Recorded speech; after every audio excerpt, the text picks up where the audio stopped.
एगो लड़की से प्यार के लिए चलो थोड़ा रोमांटिक से देख लियो। न लड़का प्यार में गद्दारी करता न लड़की। हाँ मत मारा तारा माई के साथ तो ना मन एकदम साइलेंट रहो।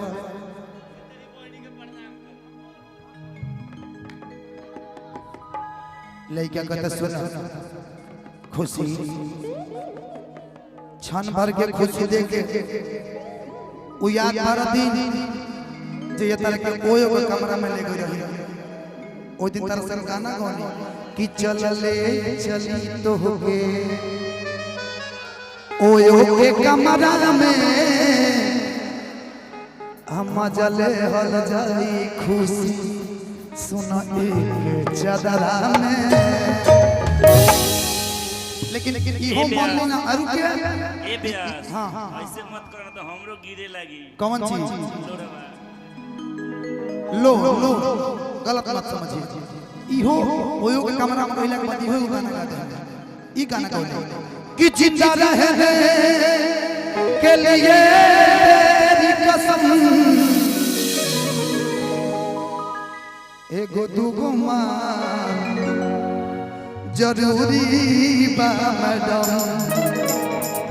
रुको लेकिन तारा खाती का है सुनो सुनाई कही थी कि खुशी के खुशी तू छोड़ी के हम के चालू हो कि तोहरा प्यार में भइल बानी पागल हो। आजकल चक्कर तहर चलता संतोष से आजकल चक्कर तहर चलता संतोष से यही से अब मन तोहर हम पे नहीं खेला गत हो।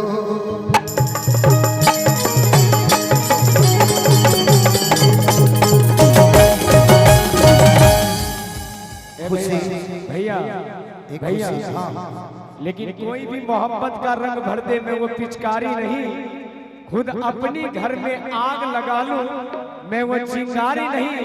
अगर इनको प्यार मोहब्बत की बातें करनी है तो कहीं और जाके कीजिए, क्योंकि मैं शादीशुदा हूँ, कुमारी नहीं। भैया से ही भैया भी कुमारा इन्हीं से मौका लगा। रब हमरा संगे भाई तू तो बूढ़ा गया यार, बीच में कहे जा रहा है तू? अरे अबू हमरा संगे रहबू। दिन भर में हम 12 बार ड्यूटी करी ले, ओवरो टाइम कबो कबो खट। लेकिन एक बात है भैया, बूढ़े में भी जवानी का जोश होता है, बूढ़े में भी जवानी का जोश होता है। भले ही शरीर कछुआ है लेकिन मन तो खरगोशे होता है ना? दिल से दिल मिला तो दिल धतूरा हुआ, और सैंडल खाने के बाद इसके पूरा हुआ। जो सैंडल वही लोग ना खाते हैं जो हसीनों के पीछे पड़ते है ना? लेकिन संतोष भैया एक बात है भैया कि मुस्कुराना तो हर लड़कियों का अदा होता है, कि मुस्कुराना तो हर लड़कियों का अदा होता है, और जो उसे प्यार समझता है नंबर 1 गधा होता है। क्या बात है। लेकिन इनका खाते हैं बड़ा प्यारा गीत भैया देखो वो दिन याद कर जब तू हमसे मिली आई रहो पहला बेर, तारा जहिया बाबूजी के बियाह होत है तहिया तो बिनो दिन अंदर रहलो भीतरामपुर में।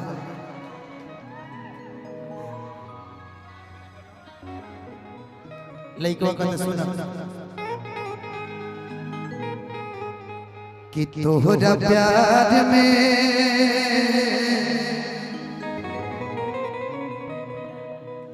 आज पिटाई बानी घर से मिलत नहीं की बाबू जी के डर से। ए बाबूजी ए खाली मिल ना लेबे तकरा से एक खाली एक संग नाइट में फ्लाइट पे चढ़ जाए तो एक खाली बस कि गिरी गई हम तो सबा का नजर से मिलत नहीं कि बाबू जी के डर से प्यार तारा बाबूजी से डर न लगता सुमित भैया मत दर्द बुझता नहीं ते पगली मत दर्द ना बुझबे तोरा सीना में दिल थोड़ी बा कि ये कहीं को दिल बावे अरे सीना के भीतरिया